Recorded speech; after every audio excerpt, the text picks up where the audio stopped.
Every parent knows that children often misunderstand the simplest of instructions. It Todos might los be, padres saben que los niños a menudo malentienden las instrucciones más simples. whatever the Por instruction ejemplo, is, children por will favor, interpret ayúdame it con la cena. with odd Limpia tu cuarto. interpretations of Pero what sin the importar la parents instrucción, require.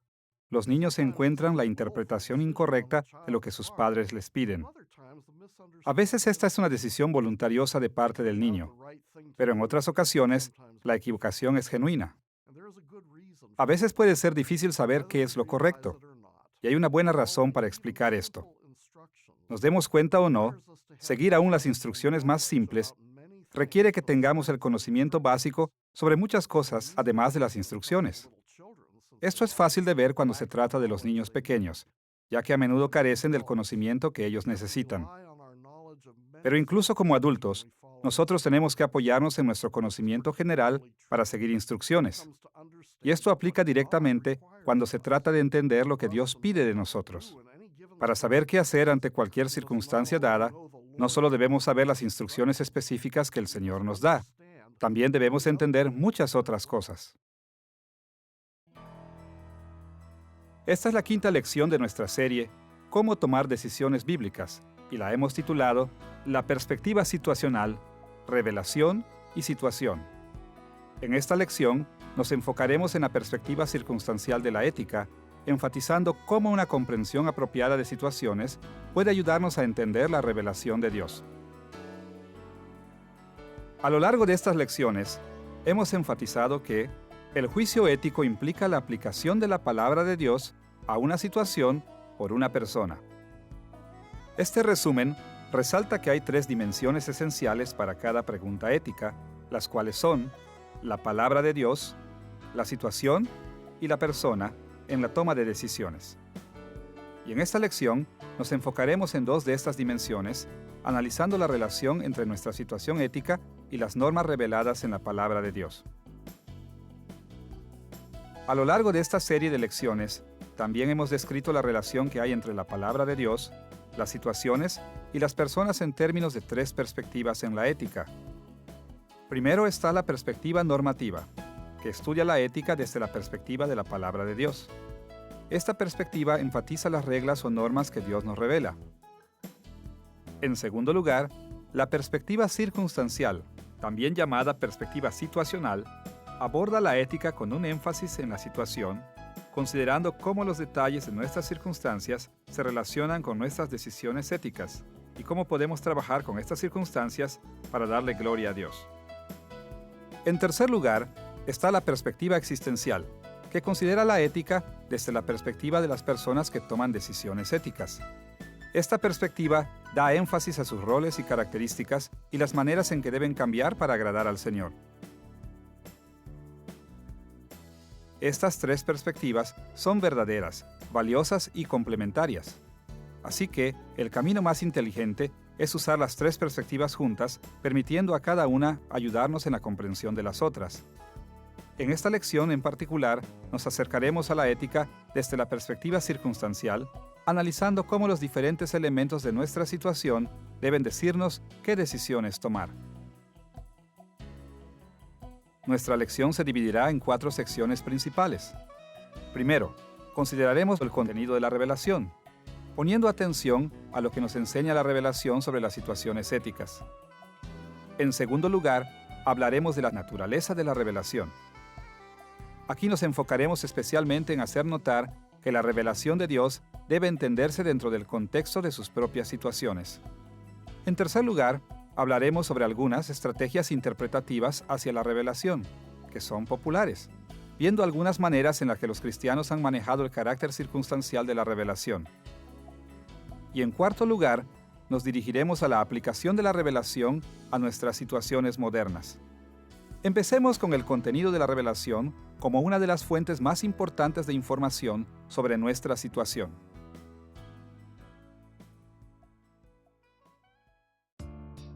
Como usted recordará de las lecciones anteriores, hay 3 tipos básicos de revelaciones. La revelación especial, como la Biblia. La revelación general, que viene a nosotros a través de la creación en general. Y la revelación existencial, que viene a nosotros a través de las personas. Siempre debemos recordar que Dios nos revela su voluntad en todas y cada una de las tres formas.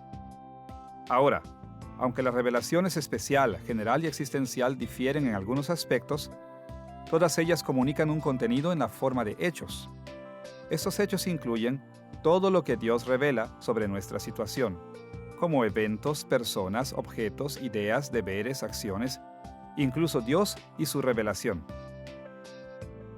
Es posible hablar de los hechos que la revelación de Dios comunica de innumerables maneras. Además de hablar sobre los hechos en general, también hablaremos de las metas y los medios. Las metas son el resultado de pensamientos, palabras y hechos, intencionados o potenciales.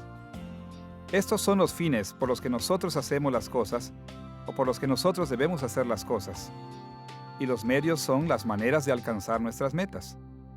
Estos incluyen todo lo que nosotros podríamos pensar, decir o hacer y cualquier herramienta o método que nosotros podríamos usar para lograr nuestros objetivos.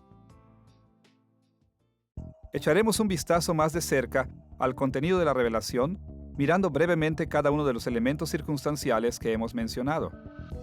Primero, consideraremos la revelación en lo que se refiere a los hechos que nos presenta. Segundo, veremos las metas que la revelación nos obliga a seguir.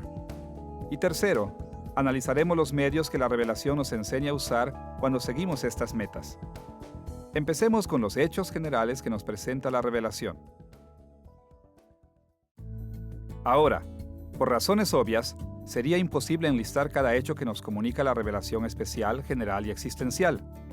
Así que para ilustrar el papel importante que juegan los hechos en nuestras evaluaciones éticas, nos enfocaremos en el mismo Dios como el hecho más básico que aprendemos a través de la revelación.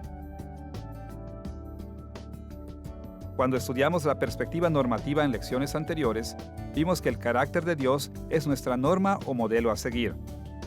Propiamente, desde la perspectiva circunstancial, Dios es nuestro hecho primordial, nuestro ambiente ético fundamental.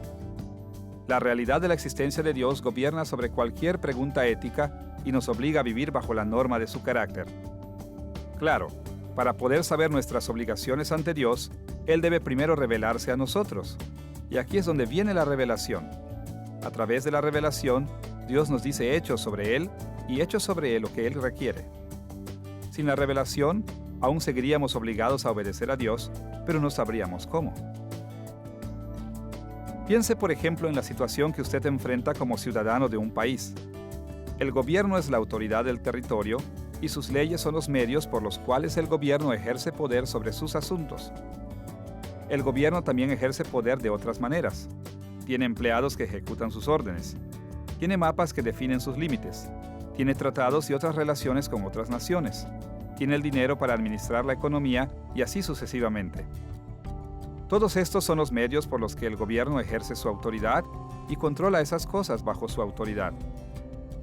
O puesto de otra manera, la existencia del gobierno es un hecho en nuestra situación legal y sus leyes son hechos adicionales que explican los tipos de deberes que nosotros tenemos ante el gobierno. Y si queremos obedecer al gobierno, estos son los hechos que necesitamos saber. De una manera similar, Dios es la autoridad suprema sobre toda la creación. Su autoridad es absoluta y su carácter es la expresión perfecta de su voluntad.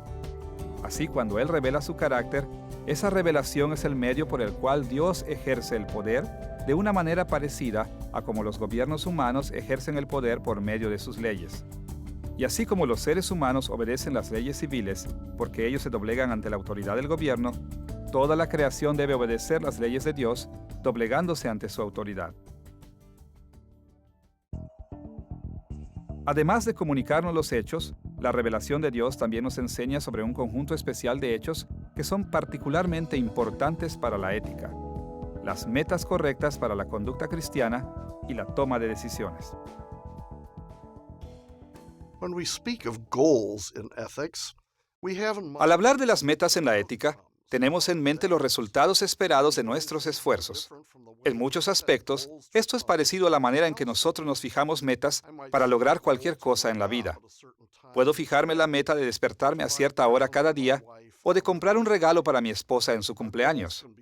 Nuestras metas pueden ser pequeñas o grandes. Estas pueden ser cosas que esperamos lograr inmediatamente o cosas que planeamos hacer en un futuro lejano.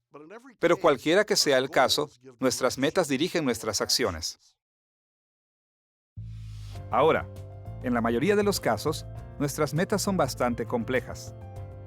Por ejemplo, imagine a un carpintero que mide y corta la madera con el propósito de construir una casa. Cuando lo hace, sus metas inmediatas son medir y cortar con precisión. Una meta más distante es construir la casa. Él también puede estar trabajando para ganar dinero para alimentar a su familia. Y si sus acciones son verdaderamente buenas, su principal meta debe hacerlo todo para la gloria de Dios. Y así, como cada una de la revelación especial, general y existencial nos enseña hechos genéricos importantes, cada tipo de revelación también nos proporciona metas que nosotros debemos adoptar en la ética cristiana. En primer lugar, la revelación especial nos da innumerables metas que deben ser consideradas en la ética cristiana. Solo por nombrar algunas, la Escritura nos enseña las metas de hacer el bien a nuestro prójimo, educar a nuestros hijos en Cristo y esforzarnos por la unidad de la Iglesia. Pero de las metas que la revelación especial nos enseña, nos presenta la gloria de Dios como la más alta e importante de todas. Por ejemplo, en 1 Corintios capítulo 10, versículo 31, Pablo dio esta instrucción: Si pues coméis o bebéis, o hacéis otra cosa, hacedlo todo para la gloria de Dios.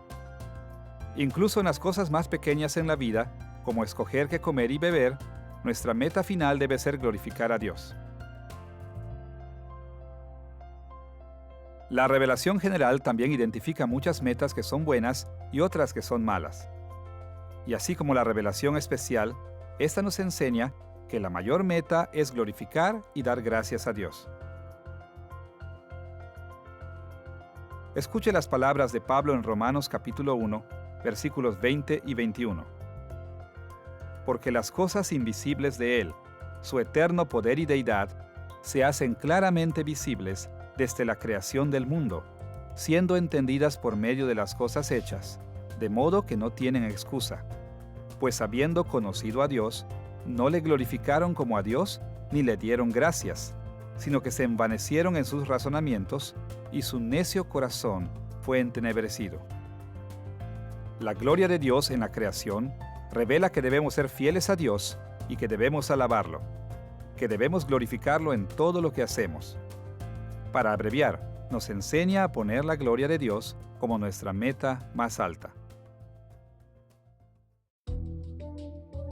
Finalmente, la revelación existencial también nos ayuda a distinguir entre las metas buenas y las metas malas, sobre todo a través de nuestra conciencia. Y en el caso de los creyentes, el Espíritu Santo es otra fuente de revelación existencial.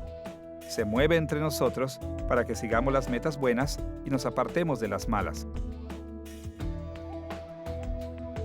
Como lo escribió Pablo en Filipenses capítulo 2, versículo 13. Porque Dios es el que en vosotros produce así el querer como el hacer por su buena voluntad. Aquí vemos que Dios trabaja en nosotros existencialmente, a través de la dirección interna del Espíritu Santo, habilitándonos y moviéndonos a actuar conforme a su propósito, conforme a su meta. Así que, vemos que Dios usa las tres formas de revelación, especial, general y existencial, para enseñarnos las metas que Dios aprueba.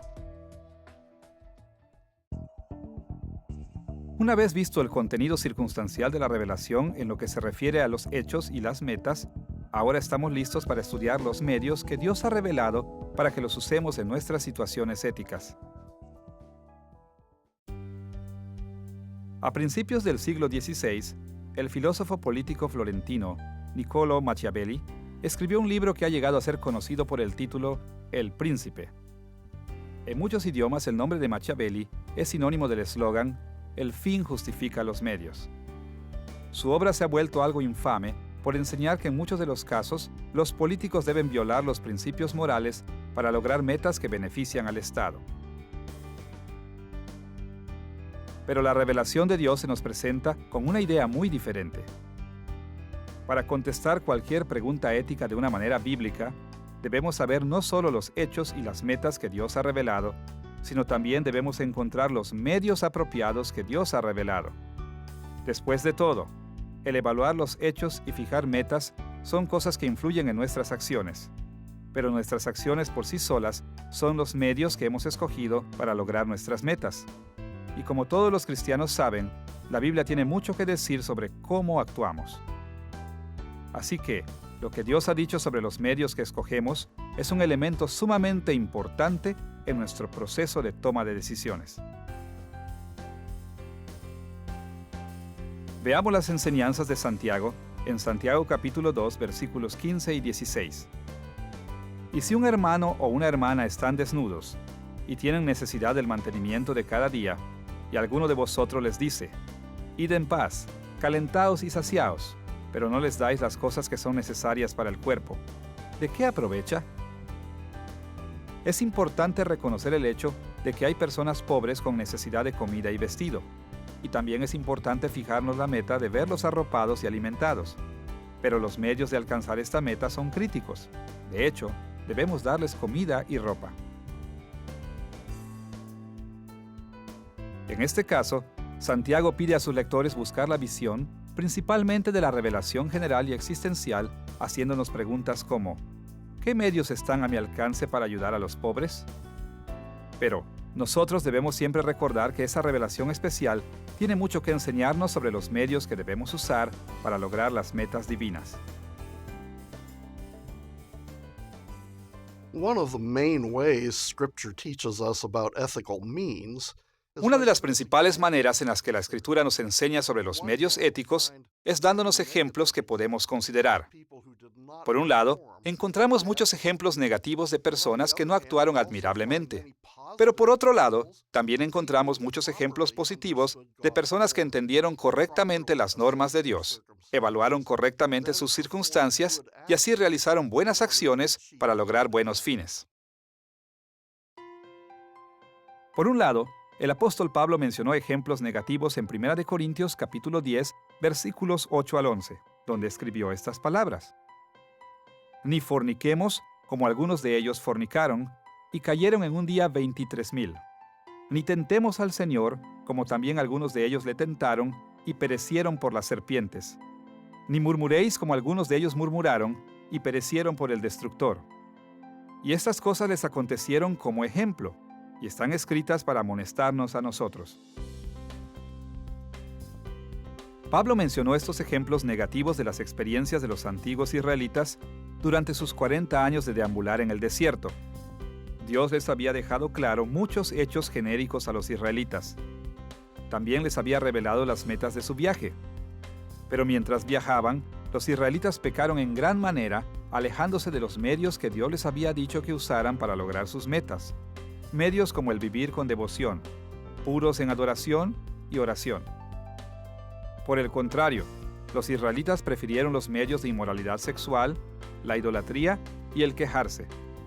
Por eso, ellos sirven como un ejemplo negativo al mostrarnos algunos medios que Dios desaprueba y maldice fuertemente. Por otro lado, Pablo también mencionó ejemplos positivos, como en 1 Corintios capítulo 11, versículo 1, donde él dio esta instrucción: Sed imitadores de mí, así como yo de Cristo. Aquí Pablo se mostró a sí mismo y a Jesús como dos ejemplos positivos de conducta ética. En este caso, Pablo estaba hablando ampliamente de toda la información que los corintios habían recibido sobre Jesús y sobre él mismo, ya fuera que hubiera venido por medio de la revelación especial, general o existencial. Y él indicó esto recordando la vida perfecta de Jesús y su propia conducta imperfecta pero ejemplar. Los corintios no solo podrían aprender hechos y metas, sino también los medios divinos. En resumen, vemos que el contenido circunstancial de la revelación incluye los hechos, metas y medios que son esenciales para tomar las opciones éticas apropiadas. Por lo tanto, si debemos tomar decisiones bíblicas en nuestras vidas diarias, tenemos que entender lo que Dios ha revelado sobre estas dimensiones de nuestra situación. Ahora que hemos visto que el conocer nuestro deber trae consigo la comprensión de lo que el contenido de la revelación nos dice sobre nuestra situación, debemos pasar a nuestro segundo tema, la naturaleza circunstancial de la revelación en sí misma. La revelación de Dios nos llega incluida en sus propias situaciones, y debido a esto, necesitamos considerar preguntas como: ¿cuáles son las circunstancias para las que y en las que Dios se ha revelado? ¿Y cómo nos ayuda la comprensión de estas situaciones a tomar decisiones éticas? Recognizing what God's revelation says about facts, goals, Reconocer lo que la revelación de Dios dice sobre los hechos, metas y medios es una parte importante de saber nuestro deber. Pero también es crítico que entendamos cómo la revelación es influenciada por su propia situación. Si nosotros no entendemos cómo influyen las situaciones en la manera que Dios se revela, corremos el riesgo de entender mal lo que Él ha revelado. Como hemos visto en otras lecciones, desde el principio de la creación, la revelación general y existencial siempre ha estado acompañada por la revelación especial. En la actualidad, la revelación especial de las Escrituras se nos ha dado como una guía, como una lente a través de la cual nosotros debemos interpretar la revelación general y existencial. Esto significa que las Escrituras tienen una prioridad práctica sobre todo lo que podemos pensar que hemos encontrado en la revelación general y existencial. La revelación general asevera las Escrituras, pero no puede revelar una norma ética que no esté revelada también en las Escrituras. Así, cualquier contribución que haga la revelación general a nuestro conocimiento sobre nuestro deber es meramente una clarificación de lo que ya las Escrituras nos ofrecen. Y pasa lo mismo con la revelación existencial. La revelación existencial asevera las enseñanzas de las Escrituras y nunca nos enseña ninguna norma ética que no sea también directa o implícitamente enseñada en las Escrituras. Cada aspecto de la revelación de Dios es importante, valioso y verdadero.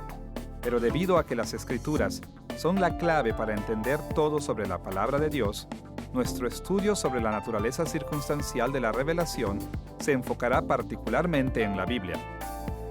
Aún así, debemos tener presente que mucho de lo que decimos sobre la Biblia también lo encontramos verdadero en el resto de la revelación de Dios. Dividiremos nuestro estudio de la naturaleza circunstancial de la revelación en dos partes. Primero, hablaremos sobre la inspiración de las Escrituras, considerando los hechos, metas y medios que forman parte de los escritos de las Escrituras. Segundo, veremos un ejemplo que confirma la importancia de entender los hechos, metas y medios que están involucrados en la inspiración de las Escrituras. Empecemos con la inspiración de las Escrituras, la manera en que Dios movió a los autores humanos a crear las Escrituras.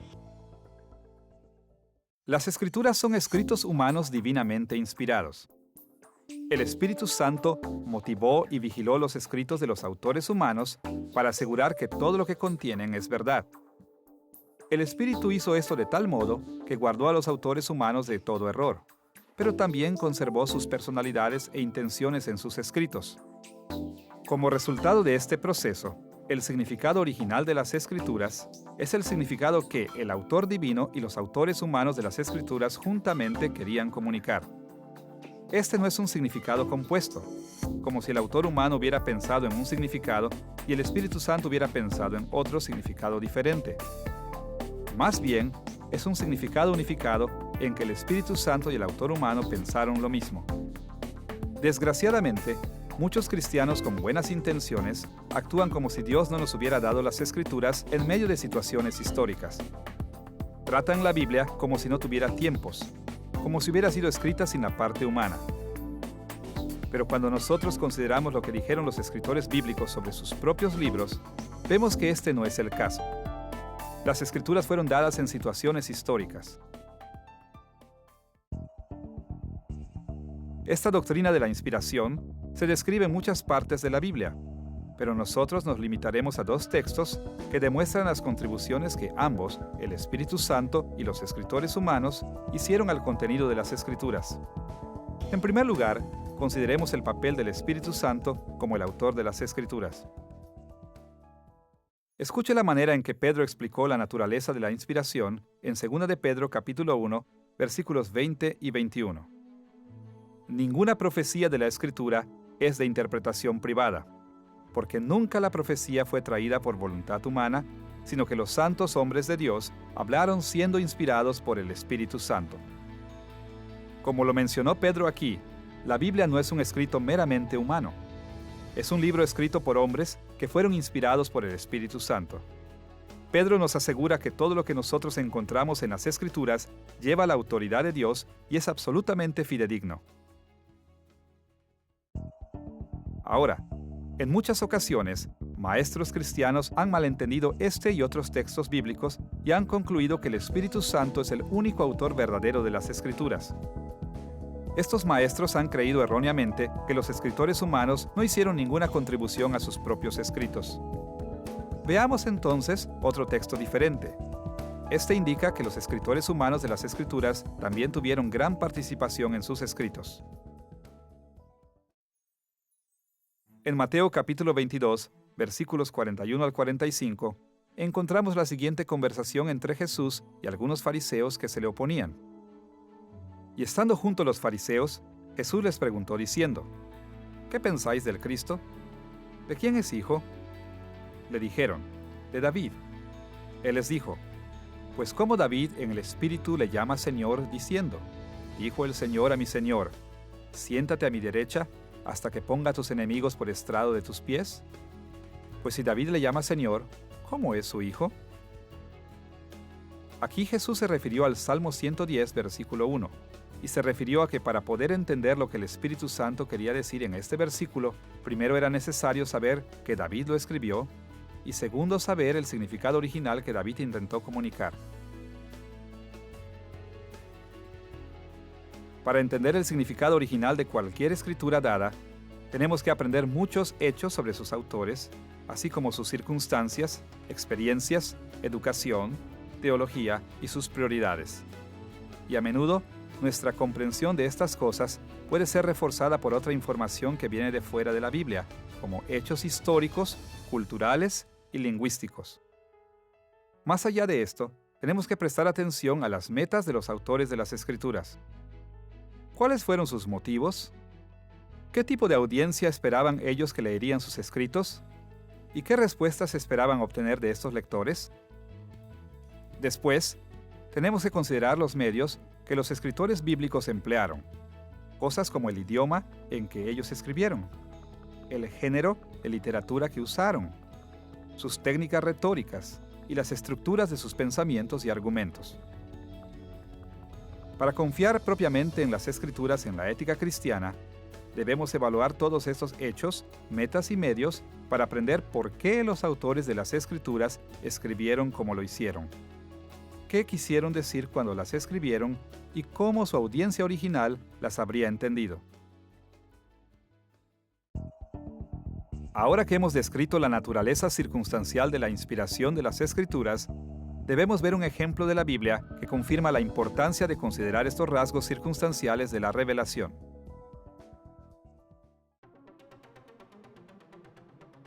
Se sabe que es imposible identificar todos los hechos, metas y medios que son relevantes en cualquier texto en particular de las Escrituras, mucho menos entender cómo ellos lo relacionan con el significado original. Pero afortunadamente, la misma Biblia tiene muchos ejemplos que pueden guiarnos.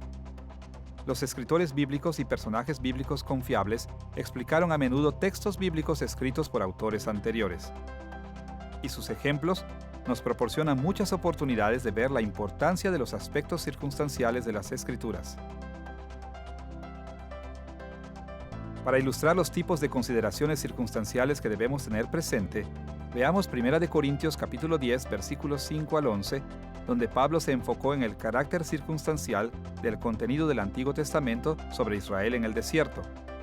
Allí él escribió estas palabras: la mayoría de ellos no agradaron a Dios, y sus cuerpos quedaron tendidos en el desierto. Todo eso sucedió para servirnos de ejemplo, a fin de que no nos apasionemos por lo malo. No sean idólatras, como lo fueron algunos de ellos.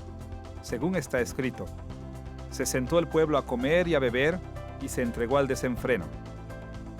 No cometamos inmoralidad sexual, como algunos lo hicieron, por lo que en un solo día perecieron 23,000. Tampoco pongamos a prueba al Señor, como lo hicieron algunos y murieron víctimas de las serpientes. Ni murmuren contra Dios, como lo hicieron algunos y sucumbieron a manos del ángel destructor. Todo eso quedó escrito para advertencia nuestra. En este pasaje, Pablo se refirió a 4 pasajes del Antiguo Testamento. Éxodo capítulo 32, donde los israelitas se entregaron a fiestas paganas y aproximadamente 3,000 hombres murieron como castigo. Números capítulo 25, donde ellos realizaron inmoralidad sexual y murieron 23,000. Números capítulo 21, donde probaron al Señor y muchos perecieron por las serpientes, y Números capítulo 16, donde se quejaron en contra de Moisés y muchos perecieron por el ángel destructor. Pero note que Pablo no solamente señaló esos detalles históricos. Más bien, explicó que Moisés había escrito esos detalles para dar un ejemplo a los lectores futuros. Como escribió Pablo en 1 Corintios capítulo 10, versículo 11. Todo eso quedó escrito para advertencia nuestra. Pablo creía que Moisés escribió el Pentateuco bajo la inspiración del Espíritu Santo con el propósito de prevenir a las generaciones futuras de no repetir los errores de los israelitas. Y debido a que entendió la situación de estos pasajes de esta manera, Pablo resaltó varios hechos presentados en estos pasajes. Primero, notó el hecho de que Dios no estaba contento por las acciones de los antiguos israelitas. Moisés claramente señaló esto en los textos a los que Pablo se refirió. Segundo, Pablo reforzó este punto al hacer notar el hecho de que Dios mató a muchos israelitas por estos pecados. Como lo escribió, por lo cual quedaron postrados en el desierto. Esto era importante para Pablo, porque esto mostraba la extrema desaprobación moral de Dios hacia los israelitas. Tercero, Pablo hizo énfasis en el hecho de que ciertas acciones desagradaron a Dios: el paganismo, la idolatría, las pruebas y las quejas. Además de estos hechos que Pablo menciona en particular, también asumió muchos otros hechos, como el hecho de que la Escritura es verdad, el hecho de que tiene autoridad y el hecho de que es aplicable a los cristianos. Y con las bases de todos estos hechos, Pablo pudo concluir que la meta de Moisés era usar los medios de la Escritura inspirada para escribir estas cosas para las generaciones futuras, para que ellos aprendieran de los errores de Israel. No tenemos tiempo para analizar aquí todas las características del método de Pablo, pero vale la pena notar que se preocupó por lo menos por 2 tipos de asuntos circunstanciales cuando interpretó estos textos inspirados del Antiguo Testamento. Primero, los detalles existentes en las Escrituras. Pablo aceptó el Antiguo Testamento como verdadero y fiable, y sabía que los detalles de las historias eran importantes para sus significados. Segundo, la intención del autor. Pablo entendió que la meta de Moisés no era simplemente decirnos lo que pasó hace mucho tiempo. Más bien, él escribió para obtener una respuesta de sus lectores. Ahora, esta lista no es de ninguna manera absoluta, pero es un ejemplo bueno e incluso autoritario de los tipos de rasgos circunstanciales que nosotros debemos considerar cuando interpretamos las Escrituras. Debemos considerar las cosas que las Escrituras hacen explícitas como los detalles reales que indican, y debemos considerar las cosas que son implícitas en las Escrituras como la intención del autor o su meta en sus escritos. Al recordar la naturaleza circunstancial de las Escrituras de estas y otras maneras, podemos tener mayor confianza en que hemos entendido debidamente. Ahora que hemos visto cómo el contenido de la revelación señala los hechos, metas y medios de nuestra situación, y la naturaleza de la revelación situada en la historia, debemos pasar a algunas estrategias populares dirigidas hacia el manejo del carácter circunstancial de la revelación. As we work in Christian ethics from the situational perspective, Cuando trabajamos en la ética cristiana desde la perspectiva circunstancial, a menudo nos desafía el hecho de que estamos tratando con 2 situaciones: la situación de las Escrituras y nuestra situación. Y esto significa que tenemos que encontrar maneras de conectar las situaciones de las Escrituras con nuestro mundo actual. Este proceso es a menudo bastante complejo y desgraciadamente los cristianos tienen una tendencia a buscar atajos que simplifican demasiado los problemas involucrados. Así que antes de dirigirnos a la aplicación moderna en sí, deberíamos mirar algunas de estas estrategias equivocadas que los cristianos adoptan a menudo. En nuestro estudio mencionaremos 3 estrategias populares para tratar con el carácter circunstancial de la revelación. Primero, hablaremos de la estrategia de relajamiento. Segundo, hablaremos de la estrategia de rigor. Y tercero, hablaremos de la estrategia que favorece la autoridad humana. Por cuestiones de tiempo, nos limitaremos a basarnos en las Escrituras. Pero una vez más debemos ser conscientes de que estas mismas estrategias se toman a menudo también hacia otros tipos de revelación. Para ilustrar la dificultad de relacionar las Escrituras con el mundo actual, imaginemos una casa en una porción grande de tierra que gradualmente se va convirtiendo en desierto peligroso. La casa representa esas cosas que se mandan o permiten claramente en las Escrituras. El desierto representa esas cosas que son claramente prohibidas en la Biblia. La tierra alrededor de la casa representa esas cosas que, en un grado u otro, son inciertas para la persona que lee la Biblia. Cosas en las que no estamos seguros cómo relacionar las situaciones de las Escrituras con las situaciones de nuestro mundo actual. Esta percepción de falta de claridad ha llevado a menudo a los cristianos a adoptar estrategias simples para definir los límites de la moralidad cristiana. Estrategias que describimos como relajamiento, rigor y autoridad humana. Así que, empecemos con el relajamiento como una estrategia popular, pero equivocada, para relacionar las dimensiones circunstanciales de la revelación con el mundo actual. Nuestro análisis del relajamiento se dividirá en 3 partes. Primero, daremos una descripción básica de esta estrategia y sus causas. Segundo, ofreceremos algunos ejemplos de las consecuencias del relajamiento. Y tercero, sugeriremos algunos correctivos que pueden ayudarnos a evitar el relajamiento en nuestro manejo de las Escrituras. Empecemos con una descripción básica del relajamiento. El relajamiento es una estrategia que tiende hacia la permisividad, de manera que aquellos que usan esta estrategia son lentos para identificar y condenar los pecados en el mundo actual. Como resultado, ellos frecuentemente terminan permitiendo lo que la Biblia prohíbe y pasan por alto lo que manda la Biblia. Los cristianos se predisponen a relajarse en las lecturas de las Escrituras por lo menos por 2 razones.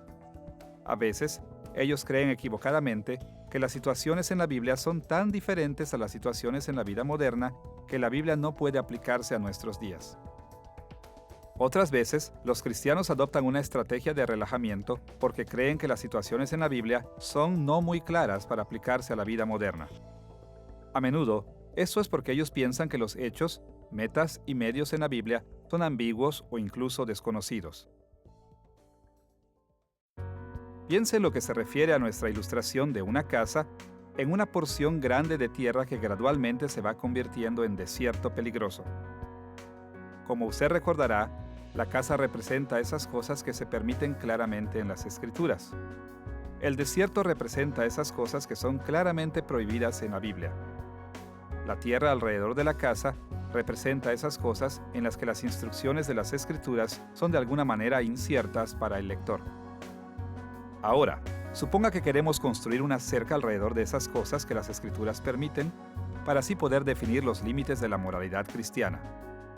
Una estrategia de relajamiento tendería a construir la valla lo más cerca posible al borde del desierto para poder permitir las cosas que no son muy claras. Pero hay un problema con esta práctica relajada. No todo lo que es incierto para nosotros es permitido. Así que, si pusiéramos la cerca al borde del desierto, seguramente permitiríamos cosas que las Escrituras realmente prohíben.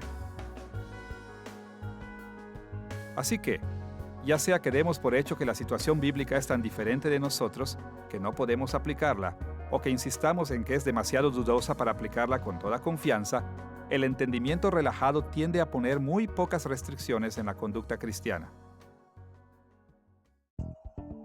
Con esta descripción de la estrategia de relajamiento en mente, debemos mencionar algunos ejemplos de las consecuencias que pueden resultar de este análisis de la revelación. Las consecuencias de relajamiento son bastante predecibles. Una estrategia de relajamiento impulsa a los cristianos a racionalizar muchos pecados. Mencionaremos solamente 4 de las muchas maneras en que esto puede pasar. Primero, el relajamiento puede impulsar a los cristianos a quedar satisfechos al escoger los males menores o contrastantes, inclinándolos a justificar una mala acción basados en que ésta parece ser mejor que la acción opuesta.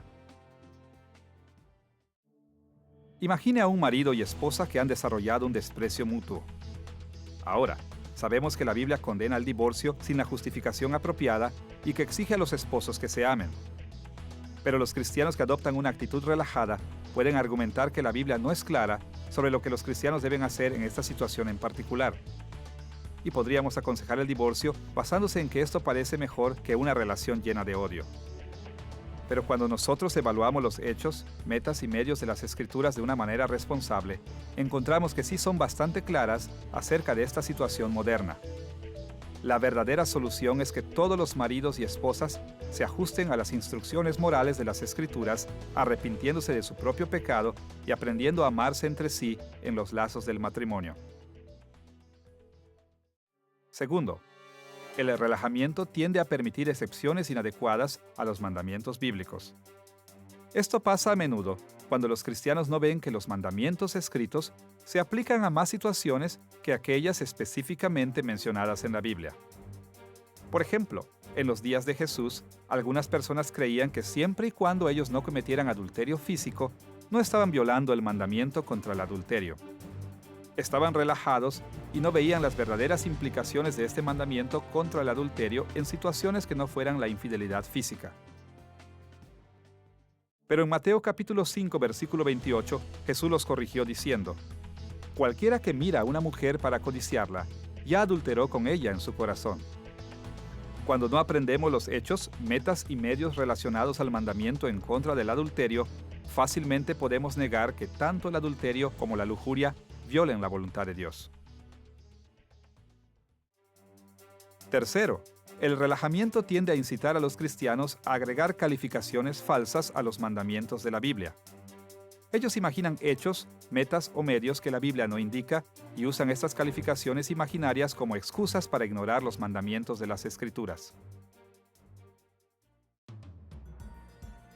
Por ejemplo, en Deuteronomio capítulo 25, versículo 4, la ley prohíbe poner bozal a un buey mientras está trillando el grano. Y una estrategia relajada hacia las Escrituras podría imaginar la calificación falsa de que este versículo solo se aplica a las personas que usan bueyes para trillar el grano. Nosotros podríamos pensar: yo no tengo ningún buey, por consiguiente, este mandamiento no se aplica a mí. Pero en 1 Corintios capítulo 9, versículo 9, y 1 Timoteo capítulo 5, versículo 18, Pablo recurrió a esta ley para demostrar que los ministros cristianos deben ser recompensados por sus esfuerzos. En casos como este, una estrategia relajada desalienta a los cristianos a aplicar los principios de los mandamientos bíblicos a situaciones que son diferentes de aquellas de las Escrituras. Cuarto, una estrategia relajada puede llevarnos a pensar que el fin justifica los medios. Es decir, cuando nosotros creemos que los hechos, metas y medios de las Escrituras son bastante diferentes o no muy claros, podemos inclinarnos a juzgar las acciones basándonos solamente en nuestras motivaciones modernas. Podríamos inclinarnos a justificar a un hombre hambriento que roba comida. Ahora, es cierto que la motivación del hombre que roba para comer es muy diferente de la del hombre que roba para obtener una ganancia sin trabajar. No obstante, la palabra de Dios aún condena ambas acciones. Como está escrito en Proverbios capítulo 6, versículos 30 y 31. No se desprecia al ladrón que roba para mitigar su hambre, pero si lo atrapan, deberá devolver 7 tantos lo robado, aun cuando eso le cueste todas sus posesiones.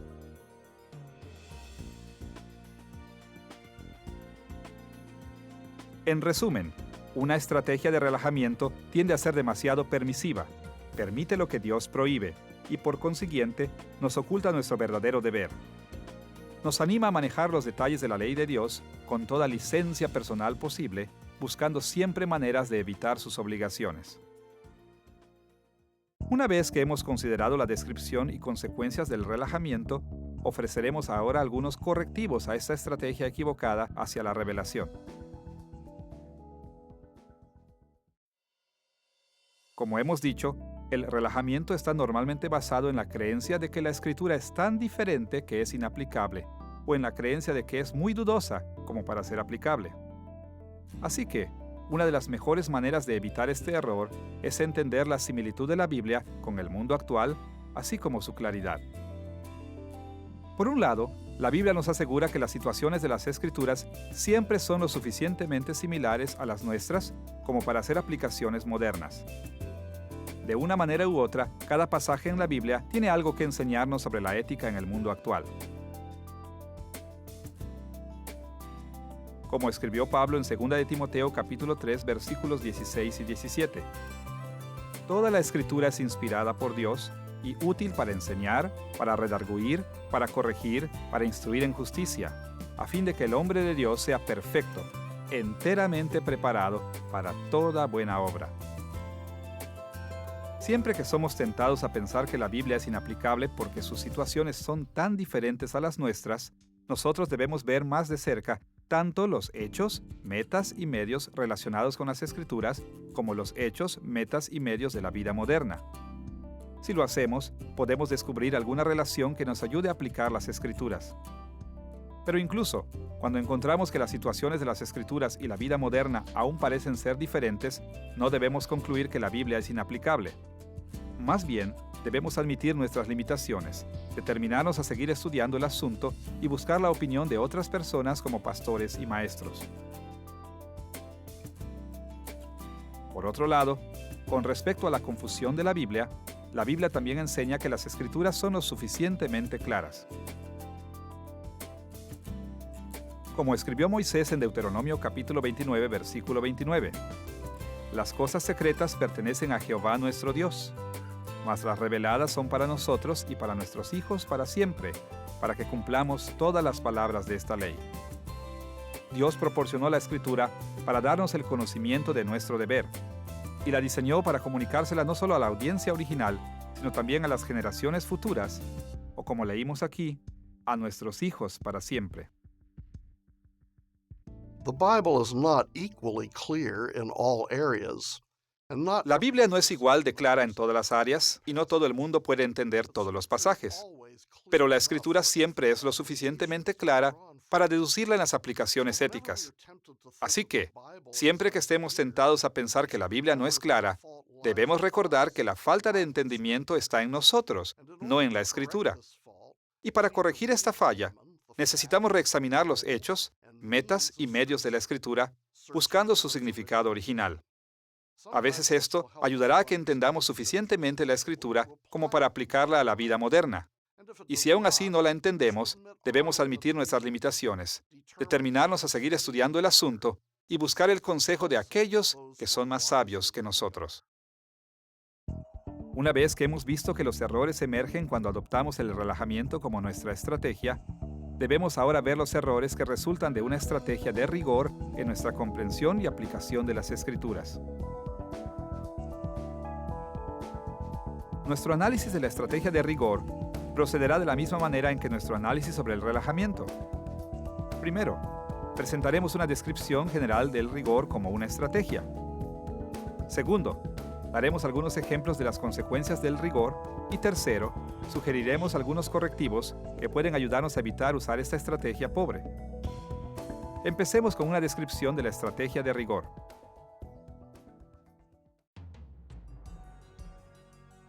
Cuando los cristianos se inclinan a seguir una estrategia rigurosa hacia la revelación, se preocupan extremadamente de protegerse contra el pecado, sobre todo como se definen las prohibiciones enlistadas en la Escritura. Como resultado, ellos tienden a fallar en el lado de la extrema restricción de la conducta en vez del lado de la permisividad.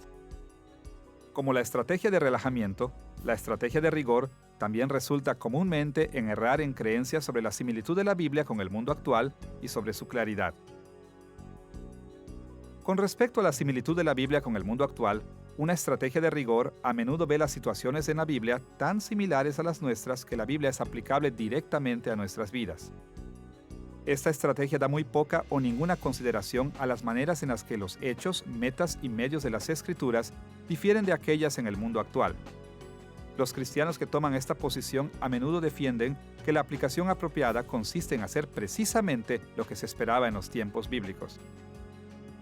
Y con respecto a la claridad de la Biblia, los cristianos que toman una estrategia rigurosa equivocadamente creen que cuando los hechos, metas y medios de la Biblia parecen ser confusos, la respuesta correcta es aplicar la Escritura de formas restrictivas. Recuerde la ilustración de la casa y la cerca. Una vez más, la casa representa esas cosas que son claramente permitidas en las Escrituras. El desierto representa esas cosas que son claramente prohibidas en la Biblia. Y la tierra alrededor de la casa representa esas cosas que, en un grado u otro, nos parecen inciertas cuando leemos la Biblia. Cosas en las que no estamos seguros cómo los hechos, metas y medios enseñados en las Escrituras se relacionan con los hechos, metas y medios del mundo actual. Y una vez más, imagine que nosotros queremos construir una cerca alrededor de esas cosas que las Escrituras permiten, para que podamos definir los límites de la moralidad cristiana. Como vimos, una estrategia de relajamiento construiría la valla al borde del desierto para permitir esas conductas que la Escritura no condena claramente. Pero en cambio, una estrategia de rigor tendería a construir la valla muy cerca de la casa para prohibir la mayoría o todo lo que está muy claro para evitar tropezar en la inmoralidad. Pero hay un problema con esta práctica rigurosa. Muchas de las cosas que están en el jardín, fuera de la cerca, realmente se permiten o incluso se nos mandan en la Escritura. Cuando respondemos a las enseñanzas de la Biblia de tal manera restrictiva, a menudo terminamos prohibiendo algunas cosas que Dios permite y otras que Dios de hecho nos manda. Por lo tanto, ya sea que asumamos que la situación bíblica es tan similar a la nuestra que podemos aplicarla directamente, o que respondamos con equivocada restricción a las aparentes partes no muy claras de la Biblia, la estrategia de rigor tiende a poner demasiadas limitaciones en la conducta cristiana. Con esta descripción en mente, estamos listos para hablar de las consecuencias de la estrategia de rigor. Hay muchos resultados negativos de esta actitud rigurosa. Aquí, por causa de tiempo, solo mencionaremos dos. Primero, destruye la libertad cristiana, prohibiendo conductas que están equivocadas bajo ciertas condiciones, pero correctas bajo otras condiciones. La Biblia enseña que los cristianos tienen cierta libertad de conciencia, es decir, que hay algunas acciones que pueden ser buenas para algunas personas y malas para otras. Los ejemplos clásicos de estos son los escritos de Pablo sobre la comida que había sido sacrificada a los ídolos. En 1 Corintios capítulos 8 y 10 y en Romanos capítulo 14 se habla de manera similar sobre el uso de la carne y la observación de días especiales.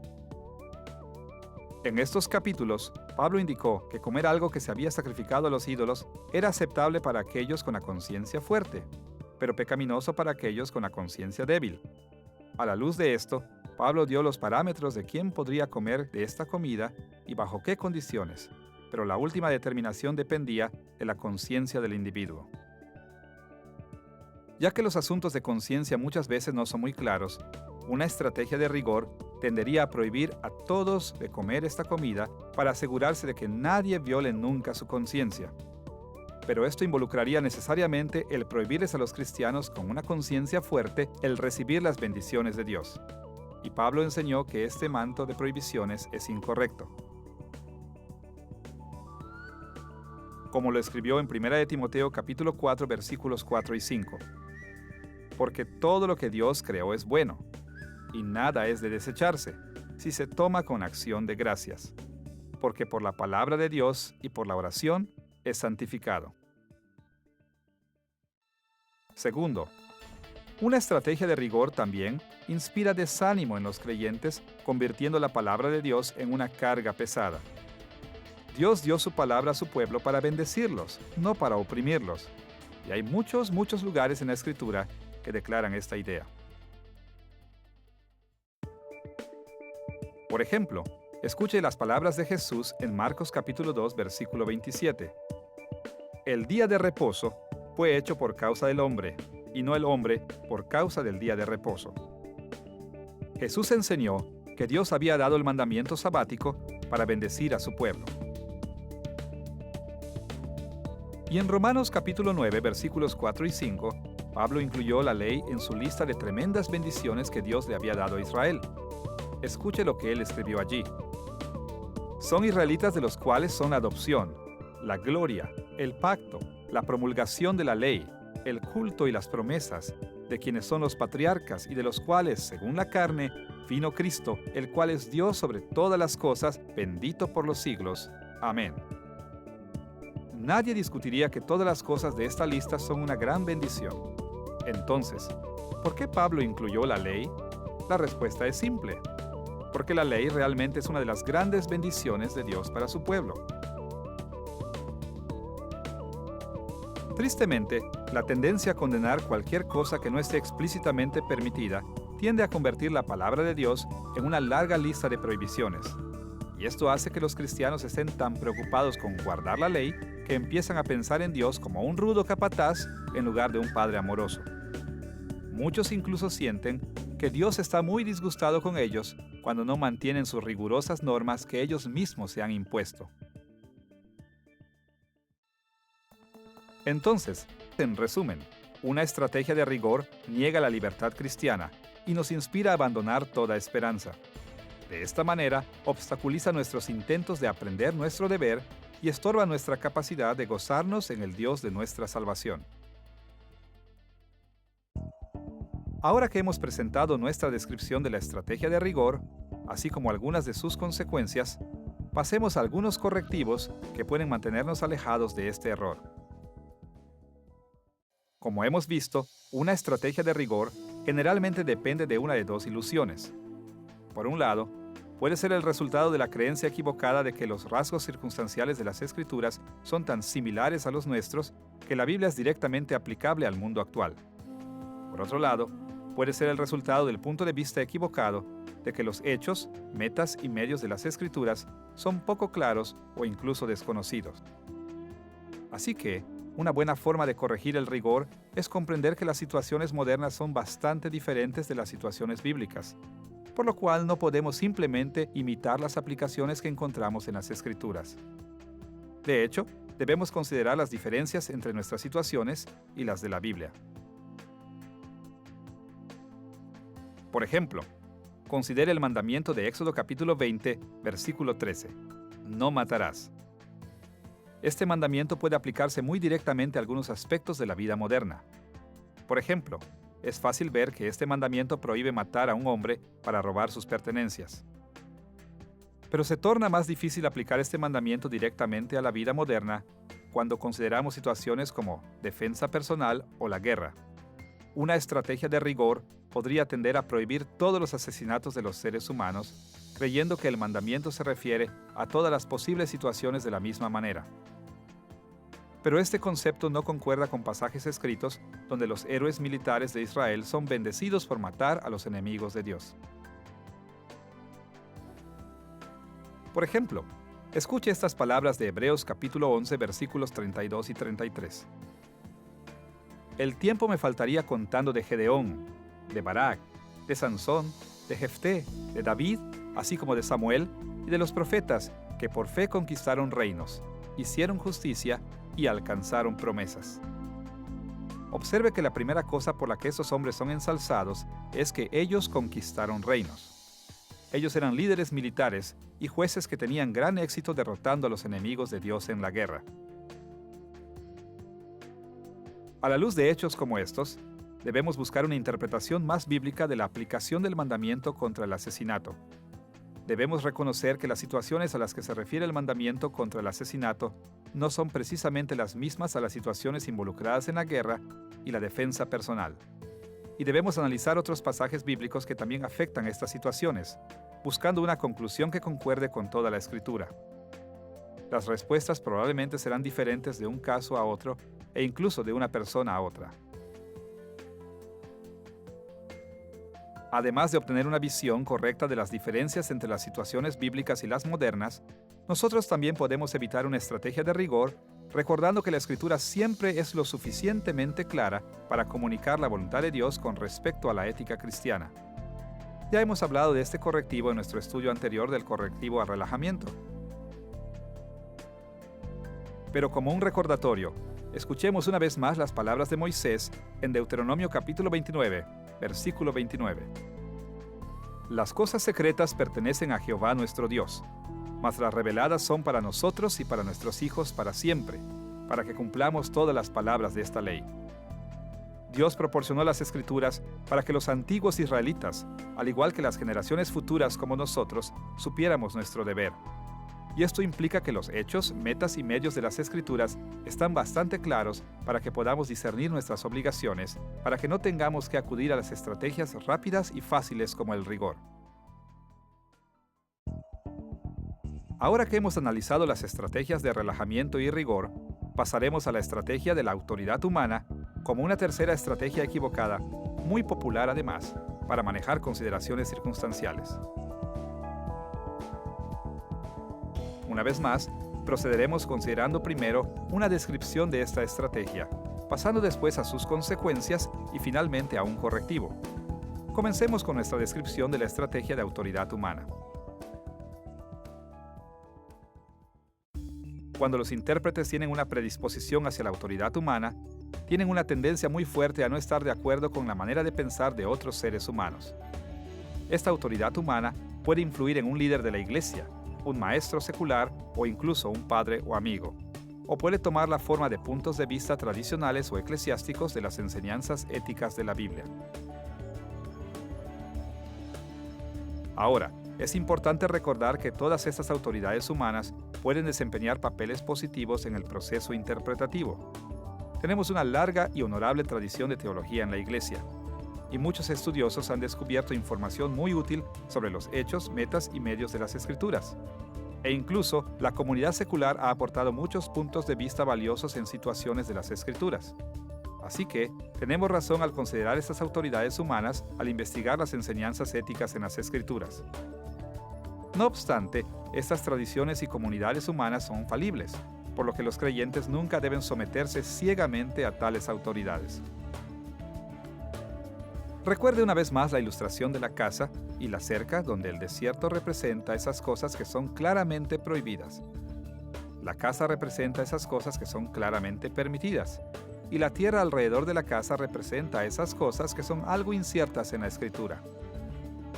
Como vimos, una estrategia de relajamiento construiría la cerca al borde del desierto para permitir las cosas que parecen no ser muy claras, y por el contrario, una estrategia de rigor tendería a construir la valla muy cerca de la casa para prohibir la mayor parte o todo lo que no es muy claro. Bien, no es de sorprendernos que los cristianos que siguen una estrategia de autoridad humana no decidan por sí solos dónde poner la cerca. Por el contrario, ponen la cerca donde sea que las figuras de autoridad les indican que la pongan. Obviamente, hay varias razones por las que las personas confían fuertemente en la autoridad humana. Algunas veces son miembros de iglesias cuyos líderes afirman tener una visión exclusiva en las Escrituras o una autoridad exclusiva para interpretarlas. Otros pueden creer que su conocimiento es tan limitado que simplemente no tienen ninguna base para confiar en su propio estudio de la Biblia. Y algunos son totalmente perezosos. Pero en cada caso, siempre que un cristiano rehúye de su responsabilidad de escudriñar las Escrituras y finalmente se somete a las decisiones de simples seres humanos, ese cristiano está empleando la estrategia de autoridad humana. Con esta descripción de la estrategia de autoridad humana en mente, pasemos a las consecuencias que esta estrategia puede tener en la vida de los creyentes.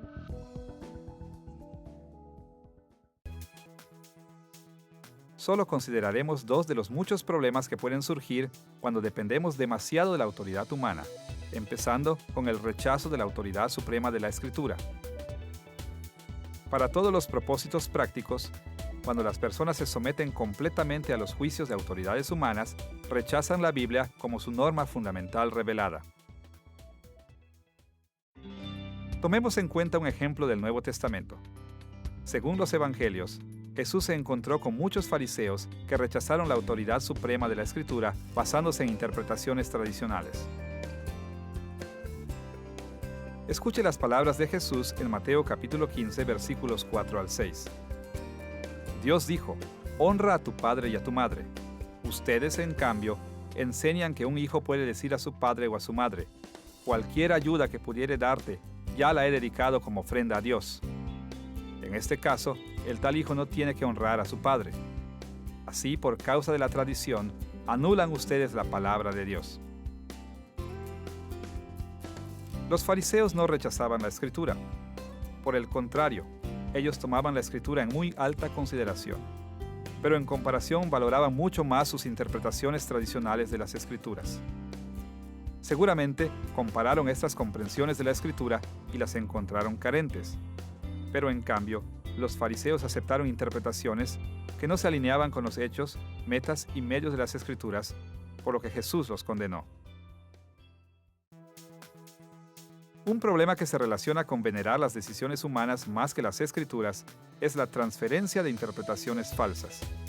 Todos los seres humanos cometen errores, así que, cuando nosotros recibimos ciegamente las decisiones de otros, inevitablemente recibimos algunos errores. Esto es problemático especialmente cuando la misma Iglesia defiende interpretaciones falsas. A veces, estas interpretaciones falsas incluso son dadas a fuerza por la disciplina de la Iglesia. Por ejemplo, en el Concilio de Nicea, en el año 325 después de Cristo, la Iglesia oficialmente y de una manera correcta refutó la herejía del arrianismo que negaba la doctrina de la Trinidad.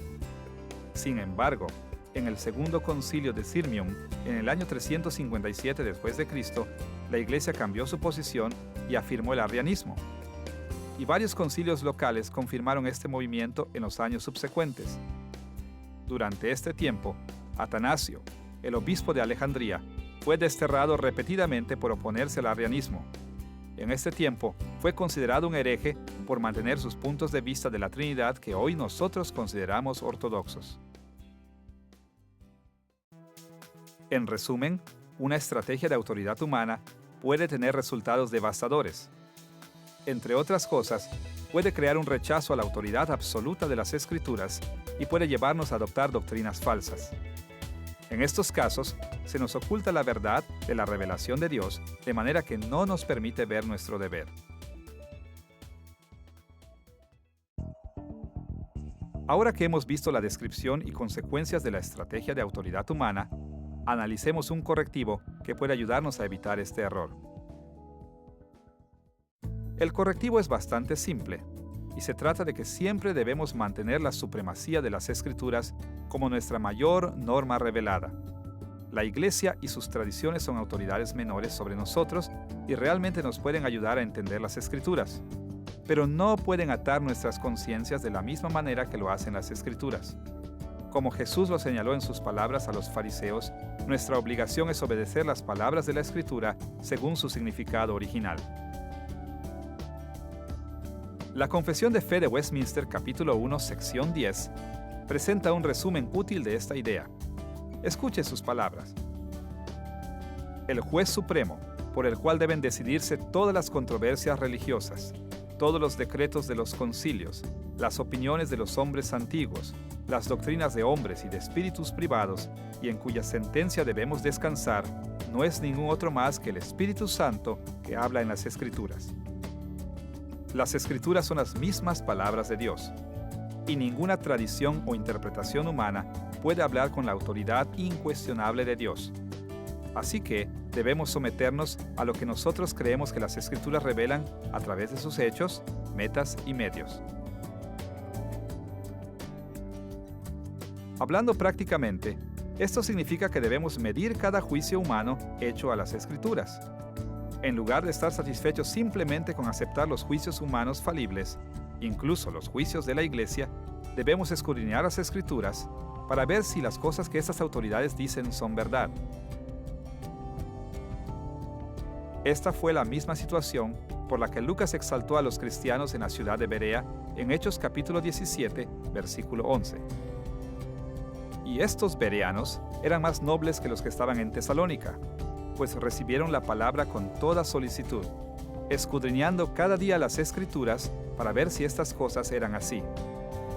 Como los bereanos, debemos probar siempre los testimonios y doctrinas humanas por las normas de las Escrituras. Ninguna simple criatura, ni siquiera incluso el apóstol Pablo, tiene tal autoridad o exactitud en sí o por sí mismo como para que debamos confiar en su palabra por encima de las Escrituras. Predispositions toward laxity, Las predisposiciones hacia el relajamiento, el rigor y la autoridad humana ofrecen respuestas fáciles, pero poco confiables a las preguntas difíciles. A primera vista, puede incluso parecer sabio equivocarse inclinándose hacia el lado de la prudencia, de la libertad o hacia el lado de la tradición. Pero en realidad, equivocarse hacia cualquier lado sigue siendo una equivocación. Así es, cuando sobreenfatizamos el relajamiento, el rigor o la autoridad humana, ignoramos los hechos, metas y medios de las Escrituras. Y como resultado, no conocemos nuestro deber como deberíamos, así que no podemos ajustarnos al carácter de Dios. Y es por ello que siempre debemos tratar de descubrir y someternos al significado original de las Escrituras. Ahora que hemos visto el contenido circunstancial de la revelación, la naturaleza de la revelación misma y algunas estrategias populares hacia las dimensiones circunstanciales de la revelación, estamos preparados para considerar los asuntos que vienen al primer plano en la aplicación de la revelación del mundo actual. ¿Cómo nos ayudan los hechos que encontramos en el mundo actual a saber nuestras obligaciones hacia Dios? ¿Y cómo es influenciado nuestro deber por los hechos de nuestras propias situaciones? Usted recordará que nuestro modelo para tomar decisiones bíblicas es: el juicio ético implica la aplicación de la palabra de Dios a una situación por una persona. Como lo indica este modelo, es sabio de nuestra parte ver las decisiones éticas desde tres perspectivas: la perspectiva normativa de la palabra de Dios, la perspectiva circunstancial y la perspectiva existencial. Al irnos enfocando en la perspectiva circunstancial en esta lección, debemos siempre recordar que para aplicar la palabra de Dios correctamente, necesitamos saber más del contenido y naturaleza de la palabra de Dios. También debemos saber algo sobre nuestra situación moderna, la situación a la que nosotros estamos aplicando la palabra de Dios. Ahora, la palabra de Dios es tan suficiente que si nosotros la conociéramos exhaustivamente, si conociéramos todas las formas en las que la revelación especial, general y existencial refleja su carácter, siempre sabríamos precisamente qué hacer. Después de todo, cada perspectiva en la ética finalmente incluye a las otras. Así que, si nosotros pudiéramos ver todas las implicaciones éticas de la perspectiva normativa, no obtendríamos nada nuevo al considerar la perspectiva circunstancial o existencial. Pero en realidad nuestro conocimiento de las normas de Dios no es exhaustivo. Más bien, la palabra de Dios nos proporciona información limitada sobre el carácter de Dios. Esta revelación es suficiente para todos nuestros esfuerzos para entender la ética, no porque nos dice precisamente qué hacer en cada caso, sino porque nos da la información necesaria sobre el carácter de Dios para deducir qué hacer en cada caso. Y una parte muy importante para deducir qué hacer es entender las circunstancias a las que nosotros estamos aplicando la palabra de Dios.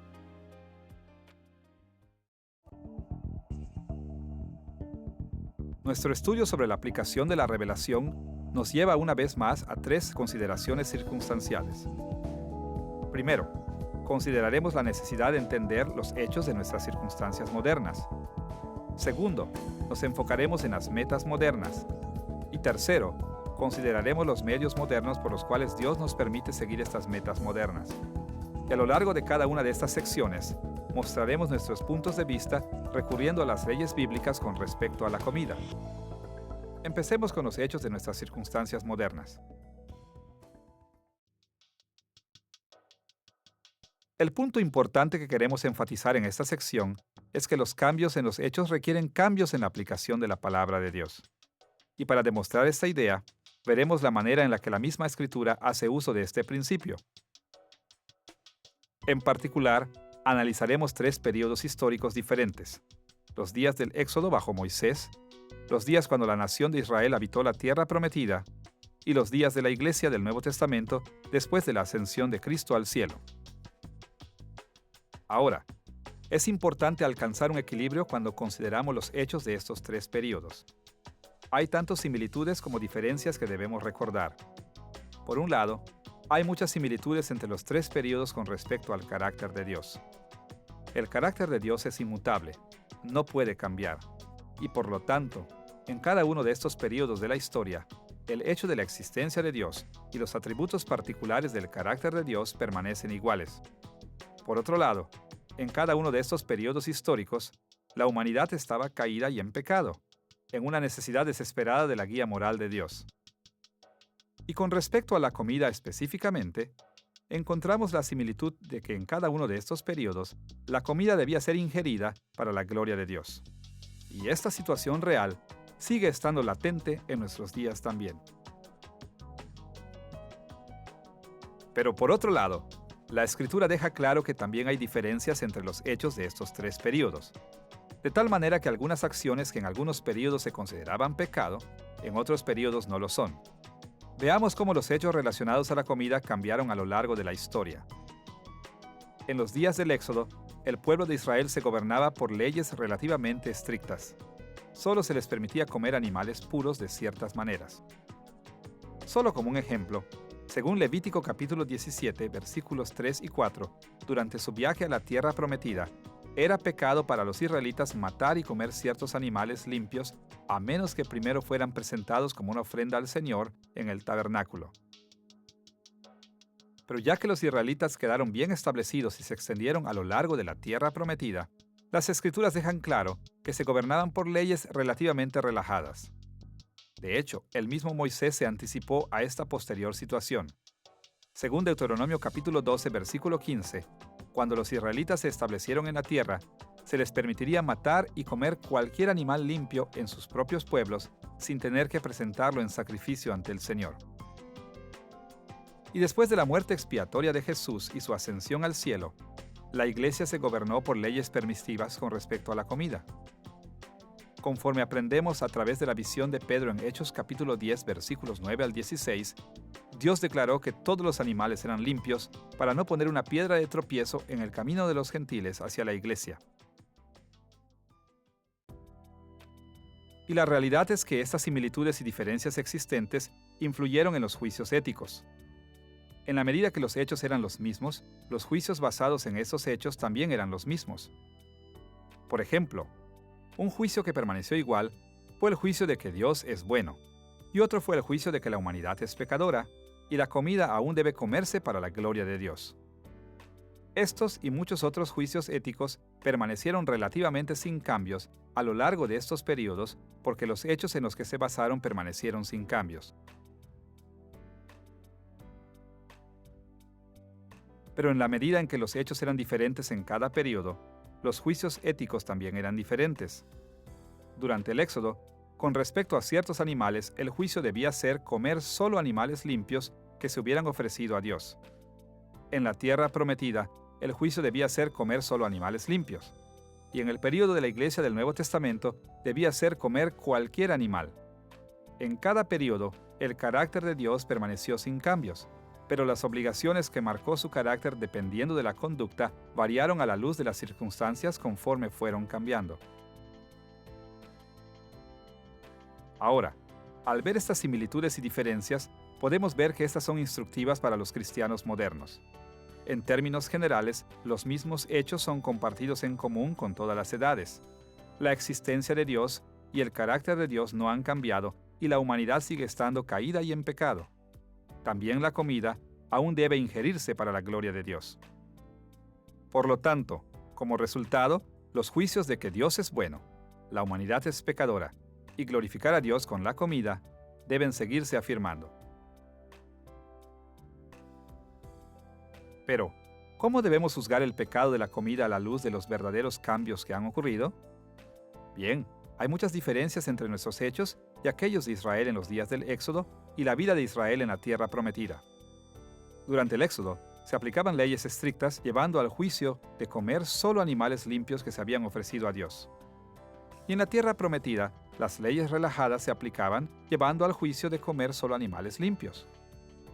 Nosotros podemos y debemos aprender de estas leyes como cristianos en la actualidad, pero estas no están vigentes de la misma manera en nuestros días y por consiguiente sus aplicaciones han cambiado.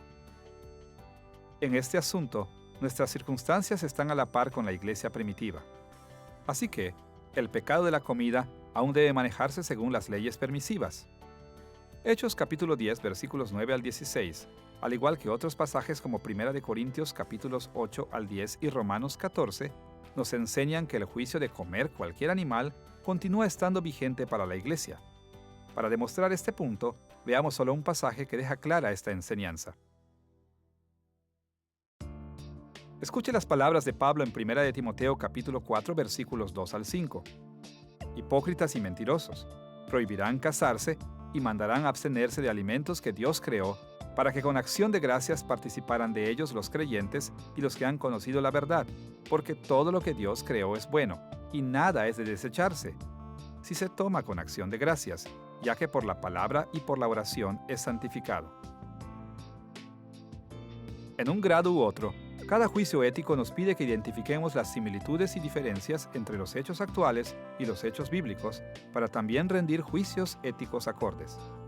Sin embargo, en el asunto de la comida, las similitudes circunstanciales entre la Iglesia del Nuevo Testamento y el mundo actual indican que generalmente debemos seguir el ejemplo dado por la Iglesia del Nuevo Testamento. Ahora que hemos visto cuán importante es considerar las similitudes y diferencias entre los hechos en la Biblia y los hechos en nuestras propias vidas, debemos pasar a la pregunta de las metas en la vida de los cristianos actuales.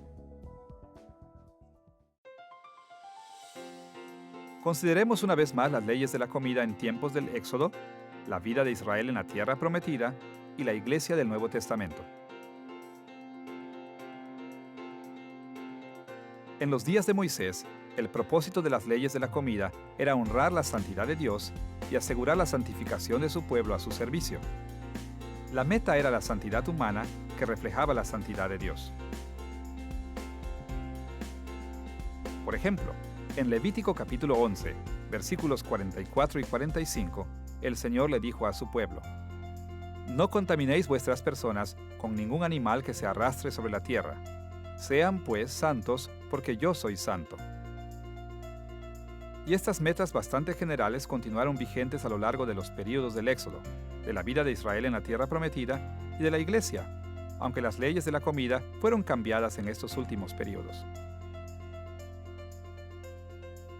Por ejemplo, en Isaías capítulo 62, versículo 12, el profeta exhortó al pueblo de la tierra prometida a esforzarse por la santidad para que les llamaran pueblo santo, redimidos de Jehová. Y en 1 de Pedro capítulo 1, versículos 15 y 16, el apóstol escribió estas palabras a la iglesia: «Como aquel que os llamó es santo, sed también vosotros santos en toda vuestra manera de vivir, porque escrito está: sed santos porque yo soy santo». De hecho, cuando Pedro les dijo a los cristianos que fueran santos, citó la ley de alimentación que acabamos de leer en Levítico capítulo 11, versículos 44 y 45. Pero a pesar de estas similitudes, cada período tenía también metas particulares para la santidad que se diferenciaban de las metas en otros períodos. Durante el Éxodo, una meta era separar a los judíos de los gentiles, y esta meta se mantuvo mientras Israel vivió en la tierra prometida. Pero en la Iglesia del Nuevo Testamento, las circunstancias cambiaron cuando Dios convirtió a muchos gentiles. En ese momento, la meta ya no era separar a los judíos de los gentiles, sino unir a los judíos con los gentiles en la Iglesia. Y precisamente la relación existente entre las metas de la gloria de Dios y nuestra santidad en estos períodos se reflejó en una relación entre los juicios éticos en los tres períodos. Con respecto a los juicios similares, la meta de la santidad humana que reflejaba la santidad de Dios se afirmó en todos los períodos. Y como resultado, los juicios éticos de que Dios es santo y que la humanidad debe esforzarse por ser santa también fueron correctamente ratificados. Al mismo tiempo, cada período también tenía juicios éticos que eran diferentes de los juicios en otros períodos. En los días del Éxodo, la meta de separar a los judíos de los gentiles los llevó al juicio de rechazar las invitaciones a comer comida de los gentiles. Y este juicio se habría repetido durante el tiempo de Israel en la tierra prometida. Pero el juicio correcto para la Iglesia del Nuevo Testamento fue aceptar las invitaciones a comer comida de los gentiles. Después de todo, esto era precisamente lo que Dios le había ordenado a Pedro que hiciera en Hechos capítulo 10. En todos los períodos, el carácter de Dios fue el mismo. pero las metas implicadas por su carácter eran un tanto diferentes. Ahora, al ver estas similitudes y diferencias, podemos ver que son instructivas para los cristianos modernos. Con respecto a las similitudes, debemos seguir afirmando las metas de la gloria de Dios y nuestra santidad. Y eso nos debe seguir llevando a los juicios de que Dios es santo y que la humanidad debe esforzarse por ser santa. En estos términos, las metas y juicios del mundo actual reflejan las metas y juicios del mundo antiguo. Pero también debemos considerar por un lado las diferencias entre las metas y los juicios actuales, y por el otro lado las metas y los juicios en las Escrituras. Durante el Éxodo, la meta era separar a los judíos de los gentiles, y esto los llevó al juicio de rechazar las invitaciones a comer comida de los gentiles. Y el mismo juicio se aplicó durante el tiempo de Israel en la tierra prometida. Pero en los días de la Iglesia del Nuevo Testamento, la meta fue unir a los judíos con los gentiles, llevándolos al juicio de aceptar las invitaciones a comer comida de los gentiles. La Iglesia actual aún consta de judíos y gentiles creyentes, así que las metas de nuestra situación son diferentes a la de los períodos del Éxodo y de la tierra prometida. Por consiguiente, no debemos hacer los mismos juicios que ellos hicieron, pero nuestras metas son similares a aquellas de la Iglesia del Nuevo Testamento, y como resultado, nuestro juicio debe ser el mismo que el suyo, de tal manera que nosotros también debemos aceptar invitaciones a comer comida de los gentiles. De nuevo, todos los juicios éticos nos hacen considerar las metas modernas a la luz de las metas bíblicas y enfocarnos en las similitudes y diferencias entre ellas. En donde hay grandes diferencias, debemos dudar en adoptar los mismos juicios, pero en donde hay gran similitud, debemos aceptar los juicios éticos. En algunos casos, como en el asunto de la comida, nuestros juicios serán diferentes a los del Antiguo Testamento, pero muy similares a los de la Iglesia del Nuevo Testamento. Pero en otros asuntos éticos, podemos determinar que incluso los juicios hechos por la Iglesia del Nuevo Testamento no son adecuados para nuestra situación moderna. Una vez que hemos visto la importancia de la relación con respecto a los hechos y metas, debemos pasar a nuestro último tema, la relación entre los medios aprobados en las Escrituras y los medios disponibles para nosotros en el mundo moderno.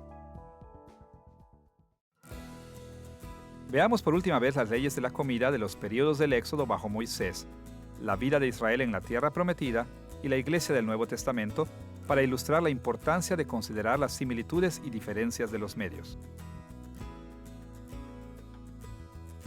Por un lado, la similitud entre los medios en los días del Éxodo, la vida en la tierra prometida y la Iglesia del Nuevo Testamento es bastante básica. En pocas palabras, las personas debían usar la comida para lograr la santidad en los tres períodos. Las diferencias, sin embargo, son más extensas. Por ejemplo, durante el Éxodo, los medios para actuar en santidad conforme a la comida incluían la necesidad de sacrificar animales en el tabernáculo antes de comerlos. Estos medios reglamentados funcionaron bien durante el tiempo que los israelitas viajaron en el desierto. Durante esos días, la nación entera vivió en los alrededores del tabernáculo. Es más, Éxodo capítulo 16, versículo 35, indica que su comida principalmente consistió en maná, no en carne de animales domésticos.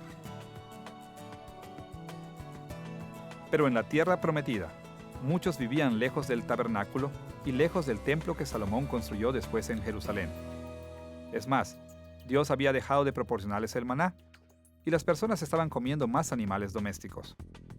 Así que, en Deuteronomio capítulo 12, versículo 15, Dios adaptó sus requisitos ajustándolos a las nuevas circunstancias de la vida de su pueblo. Específicamente, Dios permitió que las personas mataran animales en sus propias ciudades. Seguía pidiendo santidad, pero les dio nuevos medios para cumplir este requisito. Como hemos visto, los requisitos cambiaron una vez más en los días de la Iglesia del Nuevo Testamento. Al expandirse el reino de Dios a las naciones, pueblos y culturas más allá de Israel, hubo gran afluencia de gentiles en la Iglesia. Como resultado, la santidad ya no requería que los descendientes de judíos se mantuvieran separados de los descendientes de gentiles. Más bien, como Pedro aprendió en Hechos capítulo 10, versículos 9 al 16, la santidad ahora requería que se unieran con respecto a la comida, para que todos los cristianos pudieran convivir en armonía entre sí. De manera correcta, Dios utilizó un cambio hacia la comida sin restricciones para crear unidad entre los judíos y los gentiles en la iglesia. Y así como vimos con los hechos y las metas, la relación entre los medios de estos períodos se manifestó en los juicios éticos. En la medida que los medios fueran similares, un juicio válido podría ser que la comida debe usarse de maneras que honren la santidad de Dios y santifiquen a su pueblo que está a su servicio. Pero en la medida en que los medios eran diferentes, debieron darles diferentes juicios con respecto a otros aspectos de la comida. Durante el Éxodo, el medio era sacrificar animales en el tabernáculo. Y esto debió llevarles al juicio de que los animales debían ser sacrificados en el tabernáculo antes de comerlos. En la tierra prometida, el medio era matar a los animales en las ciudades, y esto debió llevarlos al juicio de matar animales limpios. Y en la iglesia del Nuevo Testamento, el medio de una comida sin restricciones debió llevarlos a la declaración: coman lo que los gentiles comen, como un juicio ético correcto. Y los cristianos modernos o actuales tienen mucho que aprender de estas similitudes y diferencias. Debido a las similitudes que el mundo actual tiene con los períodos del Éxodo, la vida de Israel en la tierra prometida y la iglesia del Nuevo Testamento, debemos seguir sus pasos en la determinación de usar la comida para lograr la santidad.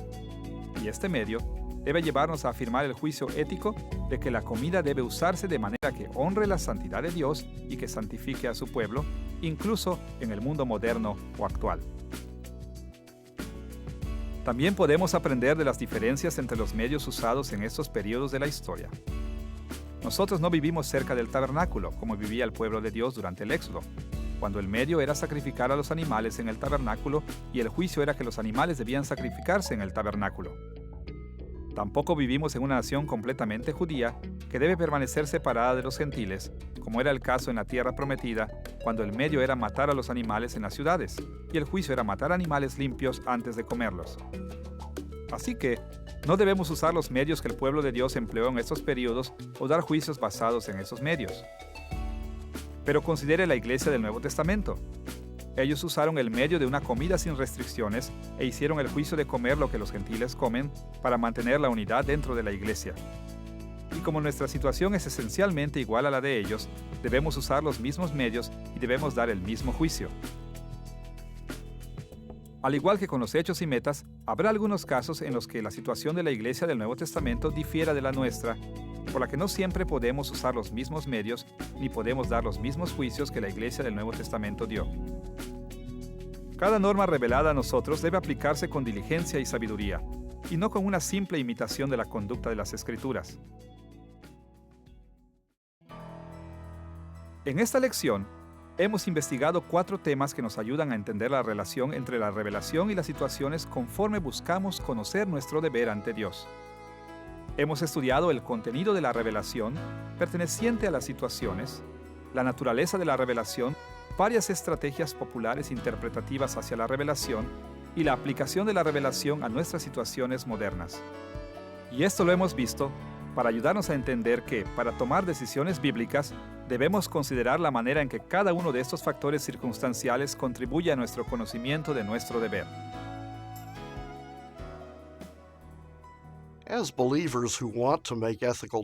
Como creyentes que queremos tomar decisiones éticas, es muy importante que entendamos nuestra situación ética. Y como hemos visto, es útil pensar en nuestra situación por lo que se refiere a los hechos, metas y medios.